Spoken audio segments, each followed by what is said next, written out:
नागपूरमधून बहुचर्चित Audi car अपघाताच्या प्रकरणामध्ये एक महत्त्वाची अपडेट आता समोर येते। अपघात प्रकरणाचा फॉरेन्सिक रिपोर्ट पोलिसांना प्राप्त झाला। वाहन चालवणाऱ्या अर्जुन हवरे सोबत बसलेल्या रेनीत चिंतमवारने देखील मद्यपान केल्याचं उघड झालेलं आहे। तर अर्जुन हवरेच्या रिपोर्टमध्ये 100 मिलीलीटर रक्तामध्ये 28 मिलीग्रॅम एवढं अल्कोहोल आढळलेलं आहे।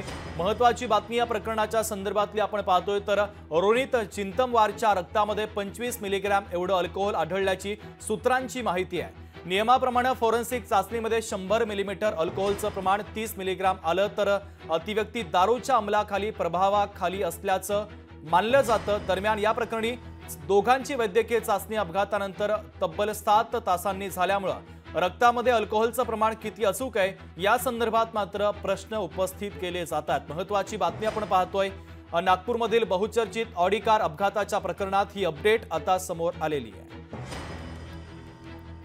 ज्ञानेश्वर पवार आपले प्रतिनिधी या बातमीच्या संदर्भातले अधिकची अपडेट आपल्याला देतात। ज्ञानेश्वर, अगदी शुभम, जेव्हा रविवारी घटना घडली त्या दरम्यान पोलिसांना माहिती होती की हे दोघेही दारूच्या नशेमध्ये आहेत, परंतु अधिकृतपणे जे आहे ते त्या पद्धतीने सांगता येत नव्हतं की यांनी किती दारू पिलेली होती। त्यामुळे पोलिसांनी जे आहे ते मेडिकलमध्ये जे आहे ते यांचे रक्तांचे नमुने जे आहे ते फॉरेन्सिक रिपोर्ट करता दिले होते आणि आता फॉरेन्सिक रिपोर्ट जे आहे ते समोर आल्याची माहिती आहे आणि त्यामध्ये जे आहे ते यांच्या रक्तांच्या नमुन्यामध्ये 28 मिलीग्रॅम एवढं अल्कोहोलचं प्रमाण होतं। या पद्धतीने जे आहे ते आता समोर येत आहे।